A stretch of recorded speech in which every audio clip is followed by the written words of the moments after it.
राजस्थान का अफवाह तंत्र, और अफवाह तंत्र के अंदर हम आज आंतरिक प्रवाह तंत्र के अंदर कांतली नदी, रूपाली नदी और मेंथा नदी के बारे में बात करेंगे। और इस नदियों को बात करने के पश्चात हम दिशाओं के आधार पर चलने वाले नदियों के नाम इंक्लूड करेंगे। तो हमारे जो पॉइंट होगा वो कांतली नदी पर होगा, रूपाली पर होगा और मेंथा पे होगा, और जिला वाइज जो दिशाओं के आधार पर नदियां चल रही हैं उसके ऊपर हम अपना कार्य करेंगे। आशा करता हूँ कि आप लोगों को ये चीज़ समझ में आ भी जाएगी। तो वीर कोचिंग क्लासेस में आपका एक बार फिर स्वागत है। आज हम इस यूनिट पर चर्चा करते हैं। देखिएगा, हमारे जो ये राजस्थान है, इस राजस्थान के अंदर भौतिक स्वरूप के आधार पर अलग तरह की भिन्नता लिए हुए हैं, जिसके अंदर हमारे कांतली नदी जो कि आंतरिक प्रवाह की एक नदी है। इस नदी की विशेषता यह है कि ये राजस्थान की एक ऐसी नदी है, राजस्थान की पूर्ण बहाव वाली ये नदी है आंतरिक। कल अपन ने देखा था गंगा नदी के बारे में, और इसको अपन ने देखा था लंबाई के आधार पर। यहाँ पर दोनों बरोबर ध्यान रखिएगा आरपीसी के अंदर कि राजस्थान की पूर्ण बहाव वाली नदी अगर ये बात करता है आंतरिक नदी के ऊपर, तो हमको कांतली नदी पर जाना है। और वही कहता है कि क्षेत्रफल या लंबाई के आधार पर सबसे बड़ी नदी, तो आपको है ना वो गंगा नदी पे जाना है। छोटे छोटे जो पॉइंट्स होंगे वो आपको बहुत ज्यादा दुख दे करके जाएंगे, क्योंकि अपने बाप दादे की कहावत भी है कि लापड़ा है कि गाड़ो अटकाव है। लापड़ो गाड़ो अटकाव है, ये सब लापड़ा है। तो इस कांतली नदी को हम मौसमी नदी भी बोलते हैं, मौसमी भी यानी कि मौसम की नदी।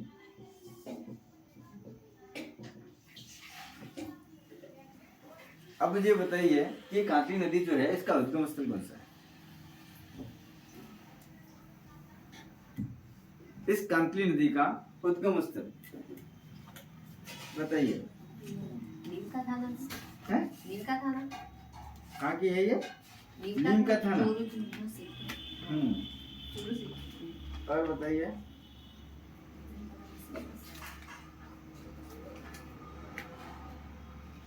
देखिएगा, जिला तो है सीकर। तो सीकर जिले के अंदर एक कांतली नदी है जो कि खंडेला की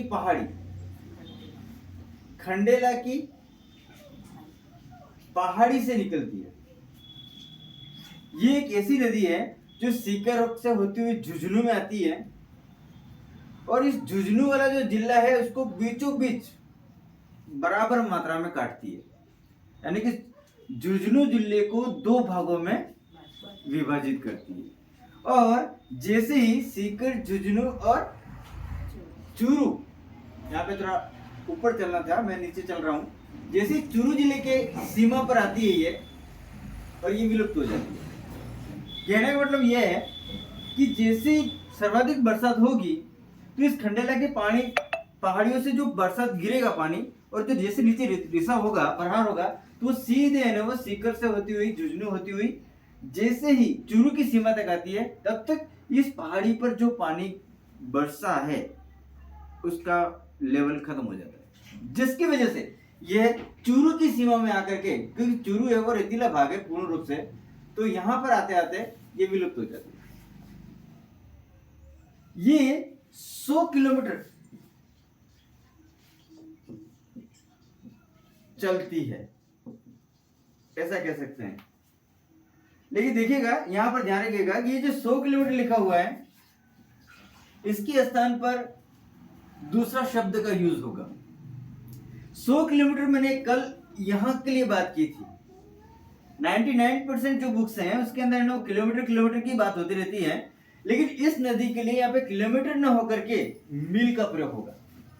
100 मील शब्द का प्रयोग होगा। कल अपन ने यहाँ पर जो नदियों के बारे में बात की थी, ये नदी 100 किलोमीटर चल सकती है। ये नदी जो है वो 100 किलोमीटर अगर ऑप्शन में आता है कथन के अंदर या कथन के रूप में या सत्य असत्य के रूप में जब आता है, तो अगर आप किलोमीटर के ऊपर जाएंगे तो आपका रॉन्ग हो जाएगा। यहाँ पर आपको मील के ऊपर बात चलेगी। ठीक है, तो ये जो नदी है ये खंडाला की पहाड़ी से निकल करके जैसे ये आगे की ओर बढ़ती है, तो जो खंडाला की पहाड़ी से लेकर के चूरू की सीमा तक का ये जो भाग है, जहां पर ये बहाव क्षेत्र है, इस बहाव क्षेत्र को तोरावट कहते हैं। बहाव क्षेत्र को तोरावट कहेंगे, न कि तोरावट नदी कहेंगे।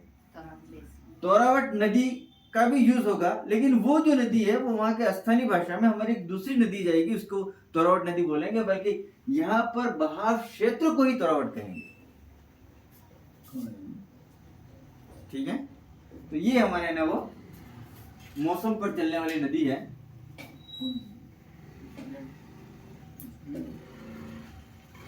और इस नदी की सबसे मोस्ट इंपोर्टेंट विशेषता यह है कि सीकर से लेकर के चूरू के बीच के अंदर झुंझुनू वाला जो क्षेत्र है, ये हमारा प्राचीन सभ्यता को लेकर के विकसित है। प्राचीन सभ्यता को लेकर के विकसित है। और यहाँ पर जो सभ्यता जो विकसित हुई है झुंझुनू में, वो है गणेश्वर सभ्यता। गणेश्वर सभ्यता। जब अपन सभ्यता के ऊपर जाएंगे तब अपन देखेंगे गणेश्वर सभ्यता जो विकसित हुई वो क्यों हुई है, वहां पे क्या मिल रहा था, ऐसा क्या था। जो ये हमारी जो सीकर जो शब्द यहाँ पर जिला जो बना हुआ है, ये जो सीकर है उसके अंदर एक झील है, वो भी मोस्ट इंपोर्टेंट है, और वो अफगानिस्तान तक नमक बनाने का काम करती थी। तो ये आगे जाकर के हम यहाँ पर इस पॉइंट को खोलेंगे। ठीक है, नेक्स्ट नदी क्या बात होगी, लेट हो गए।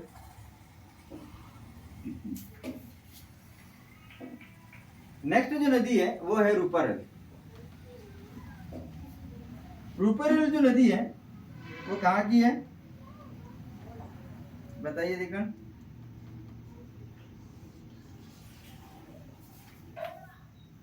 कहाँ की है? मैंने कल बात की थी ना आंतरिक प्रवाह की नदियों के बारे में, मैं बात करूंगा।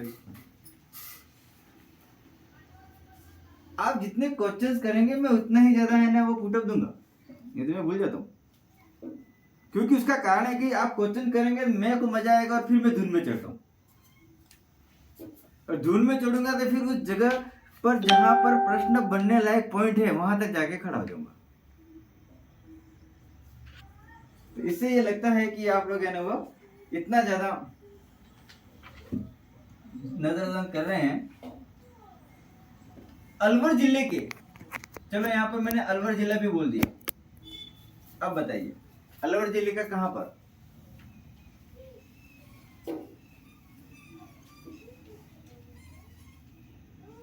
आप लोगों ने बहुत सारे एग्जाम दिए होंगे। ये रेगुलेटरी नहीं रहती तो उसकी वजह से। यस, रेगुलेटरी देखिएगा ये जो चीजें हैं आपको याद रखनी ही रखनी है, भले नौकरी लगने के बाद में इसको भूल जाओ। मैं आपको बताना चाहूंगा कि एक कुम्हार के वहां पर मटका लेने के लिए जाते हैं, इसकी कीमत मात्र 50 रुपया है। अपन उस कुम्हार की पूरी मेहनत को भी जानते हैं कि उस मिट्टी को अच्छी तरह से मसलता है, उसको पकाता है, इतना केयर करता है कि पूछो मत। लेकिन जैसे ही हम 50 रुपए के मटके को लेने के लिए जाते हैं तो उसके वहां पड़े हुए 4 से 5 मटके को चेक करते हैं कि कहीं ये मटका जो है वह इसके शेप में तो मिस्टेक नहीं है, कहीं कहीं कच्चा तो नहीं है, कहीं पर इसका छेद तो नहीं है। जब हम 50 रुपए के लिए ये ऐसा करते हैं तो सरकार हमको 50,000 देने जा रही है, तो बराबर चेक करेगी। पूर्णता 100% पूर्णता आपके सब्जेक्ट के अंदर होनी चाहिए। वो मैं इसी सब्जेक्ट के बारे में बात नहीं कर रहा हूँ। आपको पता हो तो 15 लाख की गाड़ी भी क्यों न हो, 15 लाख की गाड़ी भी क्यों न हो, अगर उसके एक टायर के अंदर वो कितनी भी स्पीड में चल रही हो, लेकिन एक टायर में अगर थोड़ा सा भी पंचर हो गया तो 15 लाख की गाड़ी क्या वही गति को बनाए रखेगी? वो अपना बैलेंस बिगाड़ देगी। तो ये जो छोटे छोटे जो पॉइंट्स है ना, ये पंचर करने का काम कर रहे हैं, पंचर्स करने के काम कर रहे हैं। तो आपको जागना ही होगा, आपको जागना ही होगा, क्योंकि हम जानते हैं कि आदमी दो तरह से काम करता है। पहला तो यह है कि किसी को शौक होता है बहुत जबरदस्त कि अपना काम करना, और किसी को ये रहता है कि मुझे पैसे कमाने के लिए काम करना है। और नौकरी के लिए बाय जब वैकेंसी निकलती है, बड़े मूर्खता वाली बात लड़के करते हैं कि जब वैकेंसी निकलती है वहां पर उसका पेमेंट लिखा हुआ रहता है। अपने आंखों के सामने पेमेंट होने के बावजूद भी हम तीन तरह की बातें करते हैं। पहला, अभी तो फॉर्म चल रहे हैं। दूसरा, कि अभी एग्जाम की डेट आई नहीं है। और तीसरा, कि जैसे ही हमने रीट का एग्जाम दे दिया और हमको पता है कि हमारा सिलेक्शन नहीं हुआ, उसी दिन से वापस तैयारी शुरू करना, ये गलती होती है।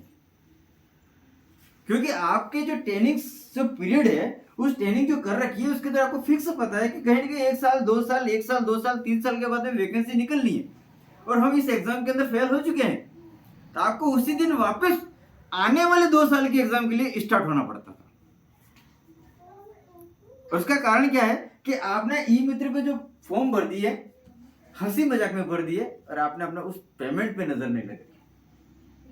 अगर पेमेंट पे नजर लगी होती, मैं आपको बता दूं, बहुत प्रैक्टिकल इंसान हूं मैं, बहुत ही प्रैक्टिकल इंसान हूं।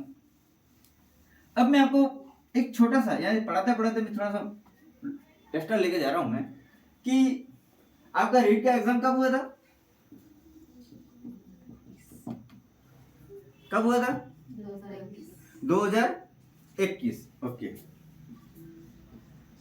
आज क्या चल रहा है? 2024। तो अपन है ना वो 21 जनवरी ही मानते हैं, क्योंकि जनवरी से लेकर के अभी 25 जनवरी 4 साल हो गए, राइट? हुए 4 साल। अब 4 साल के अंदर अब दिन गिनते हैं, 365 इंटू 48 कितने दिन हुए? हमें 8 महीनों को बातों करने में, उसमें रिश्तेदारी में खत्म करता हूं, 40 महीने मान लेते हैं। 5 24 6 24 और 26 4 3 12 और 2 14 और 0 14,600 जो डेट टाइम पीरियड है, उसमें अगर आज मैं बहुत सारे लड़कों को देखता हूं तो मैं बड़ा हंसता हूं। मैंने एक प्रैक्टिकल किया था कि अभी जैसे एग्जाम आपके सामने आएंगे ना, आपके सामने बहुत जबरदस्त माइंड के अंदर डिप्रेशन खड़ा हो जाएगा। और ये जो 2021 से लेकर के आपने मात्र 10 मिनट नहीं, ओनली 2 मिनट, कितने? ओनली 2 मिनट में एक प्रश्न भी आपने याद कर लिया होता बिना किसी टेंशन के, तो इसको 2 के साथ गुणा कर दो, 28,000 क्वेश्चन होते हैं मैडम। कितने होते? 28,000 क्वेश्चन होते। कहां तक? सिर्फ 2 मिनट। और हम प्रतिदिन इस 24 घंटे के अंदर 2 घंटे हम व्हाट्सएप पे निकाल लेते हैं, लेकिन 2 मिनट हमने। कल से आप लोग एक काम करेंगे, क्योंकि मैं प्रैक्टिकली ही काम करता रहता हूँ हमेशा। यहाँ पर आपको 2 मिनट के लिए खड़ा होना है, 2 क्वेश्चंस एक जने को बोलना है और उसका उत्तर भी देना है, दूसरा कोई नहीं देगा। जैसे खड़ा हुआ, जैसे मेरे से खड़ा हुआ, यस सर, राजस्थान की नदियां अरब सागर की ओर जाने वाली माई और दूसरी बाणगंगा नदी है। ओके, इस तरह से आपको सबके अलग अलग क्वेश्चन होंगे, कोई फिक्स नहीं होगा। आप यहाँ पर बैठे हुए जो लड़के हैं उसकी नशे अगर मैं दिन के 10 क्वेश्चन मानते हैं तो 30 दिन के कितने हुए? 300। और हमने 6 महीने के बाद लगेंगे तो 36 18 क्वेश्चंस रेडी हो जाएंगे, हंसी मजाक वाले। और जब आप एग्जाम के अंदर बैठोगे तो उस समय वो क्वेश्चन याद आएंगे कि इस प्रश्न के बारे में किसी ने बात की थी, जो टॉपिक चल रहा है उसी के रिलेटेड, किसी भी टॉपिक से। अब को कोई लड़ना नहीं है। अच्छा, 2 क्वेश्चन बोलना है। जैसे कि अकबर का बाप का क्या नाम था, ये यहाँ पे भी कोई रिलेटेड नहीं है, नो प्रॉब्लम, लेकिन वो जब भी है ना वो यूनिट्स के अंदर डेवलप होंगे तो आपको वो याद होता हो जाएगा। और ये एक बड़ी अच्छा चेन गेम है, हो सकता है रिपीट होता होगा क्वेश्चन, कोई टेंशन नहीं, समझ रहे हो। कल से आप इसको शुरू करेंगे, कल तो संडे इसलिए कल तो क्लास लूंगा नहीं मैं, परसों से हम महीने स्टार्ट होंगे। तो आप इस तरह से चेन को शुरू कीजिए, और जितने लड़के ज्यादा होंगे प्रश्नों की संख्या उतनी ही बढ़ती जाएगी। और मात्र 15 मिनट लगते हैं, एक जने को 2 क्वेश्चन बोलने हैं, उसका उत्तर बोलना है, बैठ जाना है। अगर 50 लड़के होंगे ना तो भी अपने ये समझ लो कि 30 मिनट के अंदर 100 क्वेश्चन सुन जाओगे आप, सुन जाओगे, ठीक है। तो अभी भी है ना समय गया नहीं है, मैं आपको है ना वो थोड़ी देर बाद और बताऊंगा। तो देखिएगा ये अलवर की पहाड़ी से निकलता है, और अलवर जो जिला है उसके अंदर पहाड़ी है उदयनाथ, उदयनाथ की पहाड़ी, यहां से ये नदी का उद्गम स्थल है। और यह भरतपुर सीकर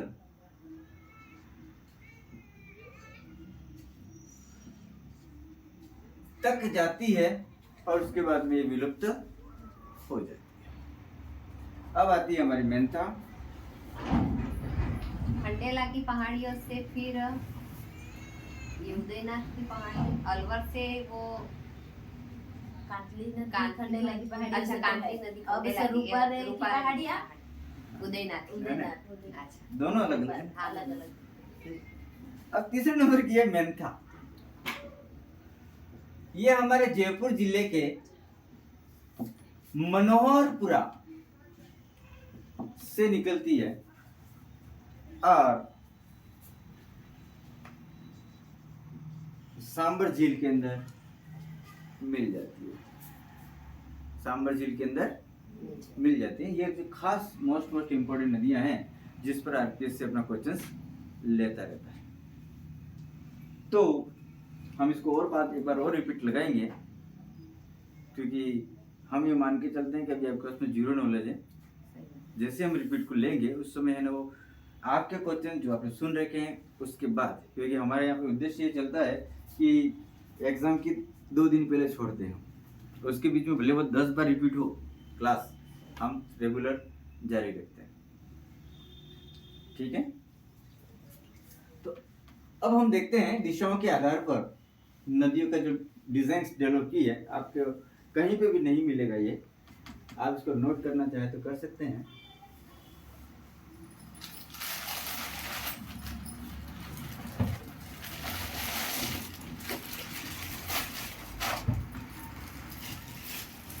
उत्तरी वो पश्चिमी,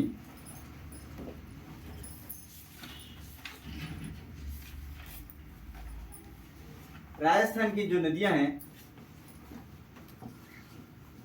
यानी कि उत्तर और पश्चिम की ओर चलने वाली नदियों का जो क्रम यहाँ पे चल रहा है, कौन कौन सी नदियां आ सकती हैं, तो आप देखिएगा लूनी नदी है, जवाई नदी है, खारी नदी है, सुकड़ी है, बांडी है,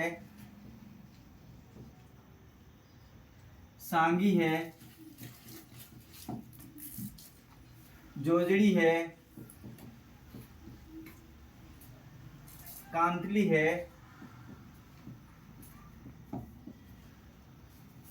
और मसूरदी नदी।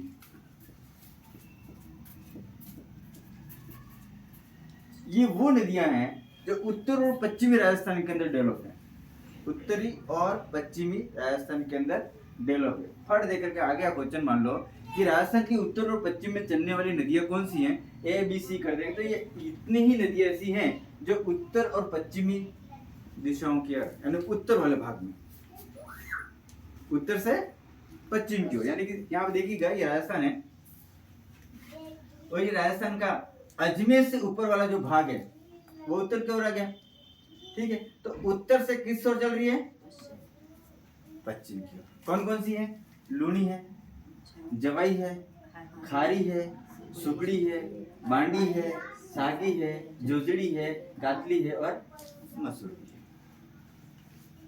ये उत्तर से पश्चिम दिशा की ओर यानी उत्तर वाले भाग से। ठीक है। दूसरा है दक्षिणी पश्चिमी।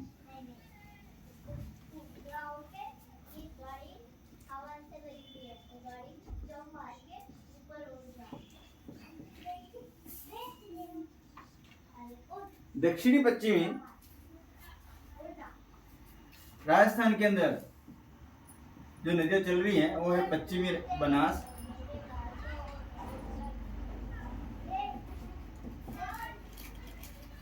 साबरमती,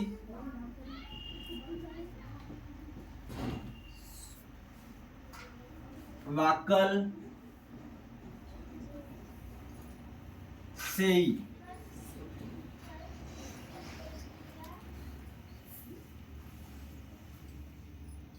इसकी भी डिटेल अगर मैं आपको देखूं राजस्थान के अंदर तो देखिएगा ये राजस्थान है तो इसने क्या बोला है दक्षिणी वाला भाग कौन सा आ गया अजमेर से नीचे वाले भाग के अंदर यानी कि अरावली का शिखर पॉइंट गुरु शिखर और गुरु शिखर से नीचे वाले जितने भी नदियां हैं ठीक है और वो नदियां किस दिशा में चल रही हैं पश्चिमी दिशा में यानी कि दक्षिण से निकल रही है लेकिन कहाँ चल रही है वो पश्चिमी यूं चल रही है ऐसे पश्चिमी दिशा में इधर इधर यानी कि पश्चिम की ओर चल रही है। अभी यहाँ पर आपका क्वेश्चन हो सकता है कि सर यानी वो पश्चिमी दिशा की ओर तो ये दक्षिणी वाले में तो माही नदी बहती है राइट है माही नदी पश्चिम की ओर नहीं जा रही पश्चिम दिशा की ओर नहीं जा रही है ये यहाँ से दक्षिण से निकलती है और ये दक्षिण की ओर ही जाती है ये चल रही है पश्चिम की ओर ओके चलिए नेक्स्ट है हमारा दक्षिणी पूर्वी शायद आपको ये बहुत कम गाइडों के अंदर मिलेगा नहीं मिलेगा दक्षिण पूर्वी राजस्थान की ओर चलने वाली जो नदियां हैं और वो है सोम माही झाकम अनास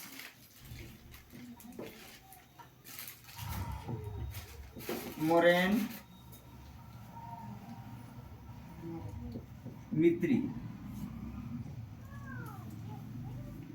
अब यहाँ पर माही का जो नाम आया है उसकी डिजाइन्स को मैं आपको यहाँ पे बता देता हूँ कि हमारे राजस्थान के दक्षिण में तो ये प्रवेश करती है लेकिन अपनी दिशा को बदलती है और ये ऊपर की ओर चढ़ती है इस तरह से इसलिए ये दक्षिण से पूर्व गिनी गई।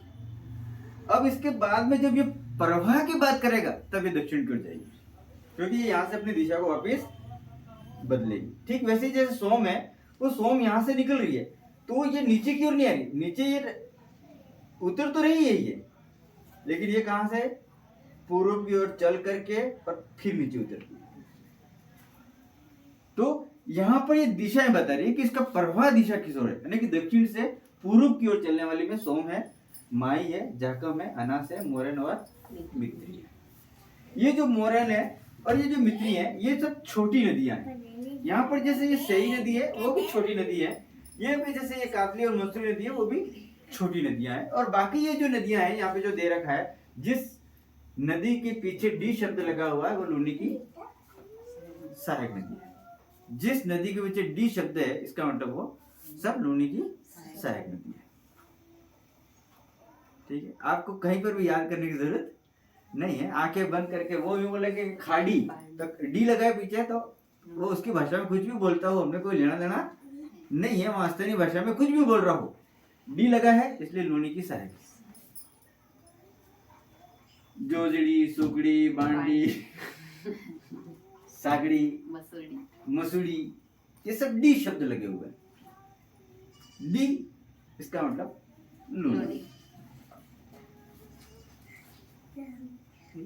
लास्ट टाइम मैं इसके आपके सूत्र में बताऊंगा बहुत मस्त मस्त है उस सूत्र के माध्यम से पता लग जाता है कि किस तरह से ये डेवलप होकर जा रहा है। ठीक है और नेक्स्ट दिशा है और वो है दक्षिणी पूर्वी राजस्थान हो चुका है और किसी दक्षिण पूर्वी राजस्थान के अंदर है ना वो और चलेंगे अपन तो चंबल, उसके बाद अपन चलेंगे पार्वती, काली सिंध,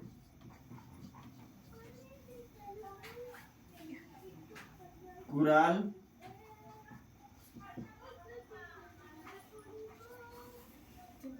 मोरेल, और जो पूर्वी राजस्थान के लिए स्पेशली चल रही है, पूर्वी के लिए ही, और वो जो नदियां हैं, और वो है यहाँ पर हमारे साबी, मेंथा, रूपनगढ़,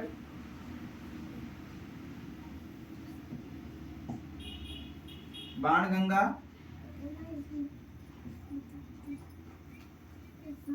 गंभीर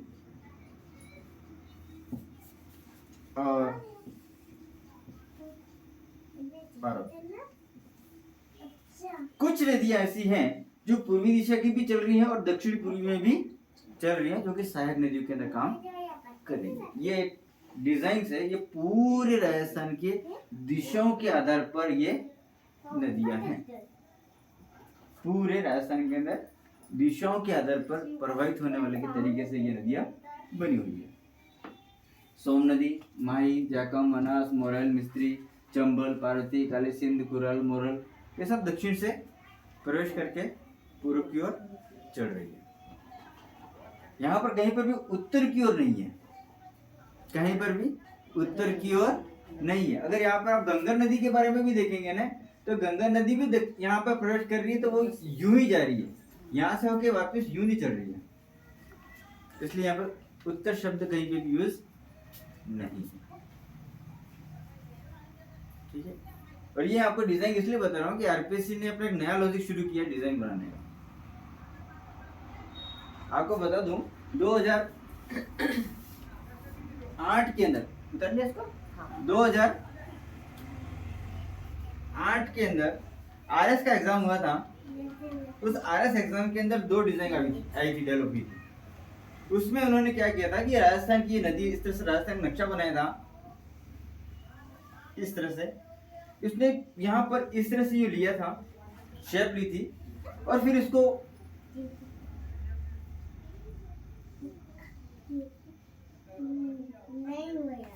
ऐसा करके उसने प्रश्न बनाया था कि रेखा के चित्र का अर्थ क्या है। तो आपको बता दूं कि ये इस तरह की जो डिजाइन होती है वो हमेशा तापमान को प्रदर्शित करती है, और ये सबसे जो ऊंचाई वाली जो लाइन गई थी वो तापमान को बता रही है, और यहाँ पर ये जो रेखा खींची हुई थी वो कर्क रेखा की थी। इसका मतलब यह था कि ये जो तापमान है वो जब तिरछी जो रेखा जाती है वो गंगानगर तक पहुंचती है। यहाँ पर क्वेश्चन भी बना हुआ था एक और वो था कि कर्क रेखा पे खड़ा रहने वाला व्यक्ति दोपहर के समय खड़ा रहता है, और जैसे शाम होती है तो उसकी छाया किस दिशा की ओर बढ़ती है? गंगानगर की ओर। लॉजिक, प्रश्न बनाने का लॉजिक जो होगा, ठीक वैसे ही 2011 के आरटीआई के अंदर एक क्वेश्चन बनकर के उभरा था, और उसमें उसने क्या किया था कि इस तरह से उसने प्रश्न बनाए थे, इस तरह से किया था, और यहाँ पर उसने है ना वो इस तरह का है ना वो सिंबल कर रखा था। अपने को ध्यान होना चाहिए कि ये जो सिंबल बना हुआ है, यहाँ पर जो सिंबल बना हुआ है, यहाँ पे सिंबल बना हुआ, वो किस भौतिक स्वरूप पे बना हुआ है और वहां की क्या विशेषता है। क्या ये ट्रायंगल ले रहा है, क्या ये है ना वो समचतुर्भुज बना रहा है? तो ये जो इस तरह का जो ट्रायंगल था, ये पर्यटक रूट्स को प्रदर्शित कर रहा था, पर्यटक रूट्स को प्रदर्शित कर रहा था। सीईटी जो एग्जाम होता है जो सेंट्रल लेवल का, उसके अंदर एक क्वेश्चन आया था, और उसने है ना वो क्वेश्चन बना करके उभारा था और कहा था कि प्राथमिक विद्यालय का चिन्ह है। ठीक है, और उसने यहाँ पे ऑप्शन दिया था इस तरह से,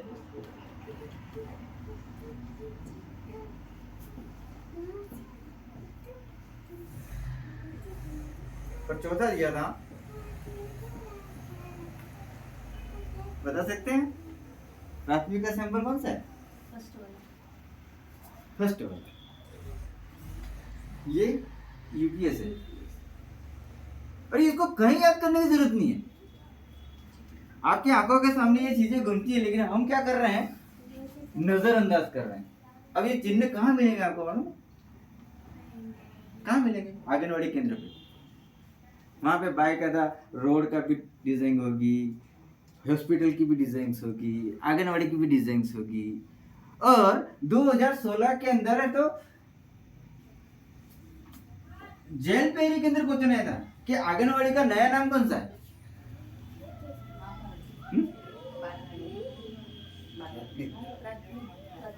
पूर्व प्राथमिक विद्यालय।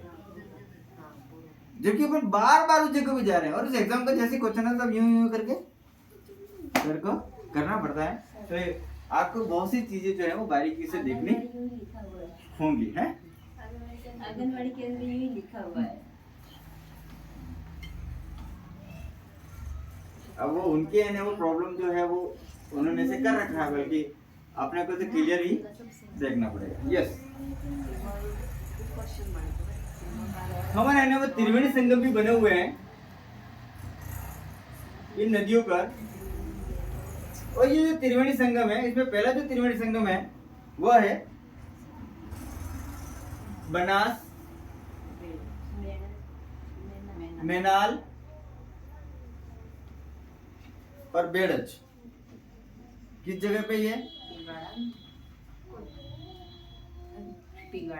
मेनाल, भीलवाड़ा। और इस मेनाल को, इस जगह को बिगोद भी बोलते हैं। तो बिगोद किस लिए प्रसिद्ध है? ट्रैक्टर की टोलियों के लिए। आप किसी भी ट्रैक्टर की टोली के पीछे देखो, वहां पे बिगोद लिखा हुआ होगा। नेक्स्ट है माही, सोम, झाकम। ये कहाँ बना हुआ है? बेनेश्वर। और बेनेश्वर का दूसरा नाम भी है हीरापुरी, याद रखना, है ना? यहाँ पर जो इस नदी के अंदर जो भी पत्थर है वो सब डायमंड है। तीसरे नंबर का है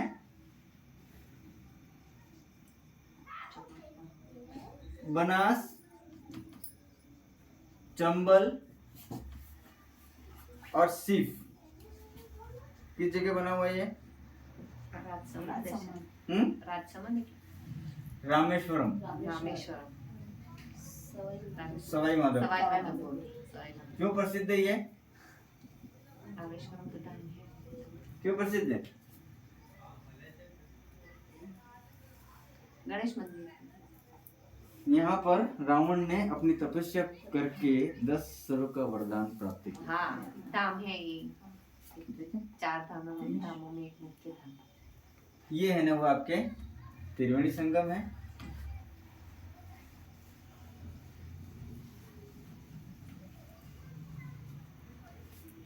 इस तरह से हम जिले वाइज देखते हैं, तो प्रत्येक जिले में कौन सी नदियां निकलती हैं उसके बारे में अपन यहाँ पर देख लेते हैं। अगर आप नोट करना चाहें तो कर सकते हैं। मेरा है ना काम है बताना। अजमेर, अजमेर जिले के अंदर बांडी, लूनी, खारी, डाई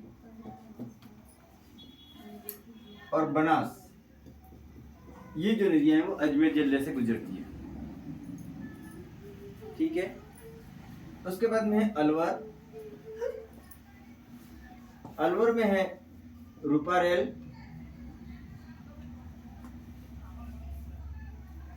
काली, गोरी और साबी। ये जो नदियां हैं वो अलवर जिले से गुजरती हैं। उसके बाद में है नागौर। नागौर में लूनी, हरसोर, ये 2 नदियां नागौर जिले के अंदर चलती हैं। उसके बाद में है भीलवाड़ा,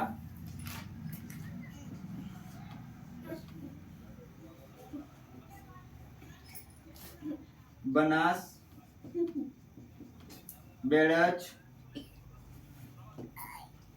कोठारी, खारी, चंद्रभागा और मैनाली। ये जो नदी है वो हमारे भीलवाड़ा में चल रही है।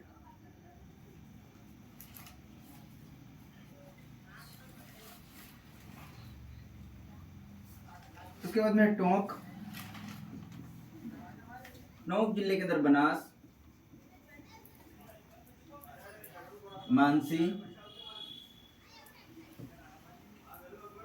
और बांडी नदी हमारे टोंक जिले से निकल रही है। तो ये जो जिलों के जो नाम बताए मैंने, ये आपको यहाँ पे डिजाइन दे रहा हूँ मैं। इस तरह से आपको अपने राजस्थान के 33 जिले जो दूसरे 50 से बने हुए हैं उसके ऊपर बात नहीं कर रहे हैं, अपन अभी 33 भी बात कर रहे हैं। तो मैंने 1 2 3 4 और 5 लिए हैं, बाकी आपको ढूंढना है, टटोलना है। लिखाऊंगा तो मैं जरूर, लेकिन मैं चाहूंगा कि आप इस पर कोशिश कीजिए, ताकि ये रहे कि टोंक में कौन सी है, उदयपुर में कौन सी है, जोधपुर में कौन सी है, जैसलमेर में कौन सी है, समझ रहे? बांडी तो पाली में भी है बांडी। जिस जिस जिले से नदी गुजर रही है, कौन सी नदी है, जैसे अपने बांसवाड़ा की बात करें, बांसवाड़ा में कितनी नदियां गुजर रही है? एक तो माई नदी गुजर रही है, चाप, उसके बाद सतारा कहाँ की है? कहाँ है सतारा की जगह? प्रतापपुर के पास वाला जो नाला है ना, वो सतारा नदी है। हाँ, इसमें आरपीसी ने क्वेश्चन लिया है। हाँ, एक बार क्वेश्चन बना है। हाँ, सतारा नदी में बना हुआ है। अपने बताया था। और वो मैंने ही बताया था, ऐसे 1.5 महीने पहले, किसी को पता नहीं था। आपको मालूम है भगवान राम के फादर की राजधानी कौन सी थी? रामचंद्र जी के पिताजी के पिता की राजधानी कौन सी थी? दशरथ के पिता। दशरथ के पिताजी। अर्थना। हाँ, परमार वंश के मंडलेश्वर महादेव। अर्थना थी। और जो श्रवण को है ना वो तीर मारा था, वो कहाँ मारा था तीर? श्रवण के माता पिता को तीर मारा था, वो कौन सी नदी थी? हाँ, वो नदी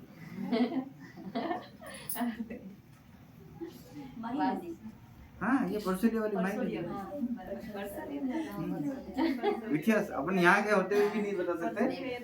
तो चलिएगा, ये आपको मैंने होमवर्क दिया है। और आज हमारा ये नदियों वाला जो चैप्टर्स है, यानी कि अरब सागर की ओर जाने वाली नदियाँ, बंगाल की खाड़ी की ओर जाने वाली नदियाँ और आंतरिक प्रवाह की नदियाँ, जिसके अंदर हमने देखा है कि जिले से निकलने वाली नदियों को हमने यहाँ पर 1 2 3 4 5 नदियों जिलों के ऊपर अपने बात की है। बाकी जो जिलों के अंदर नदियाँ वो आपके लिए होमवर्क है, आप लोग सभी इस पर ट्राई कीजिए। बाकी मेरा देने का काम है, मैं दूंगा। और ये जो चीज़ें हैं वो हो सकता है आपके रीड लेवल से भी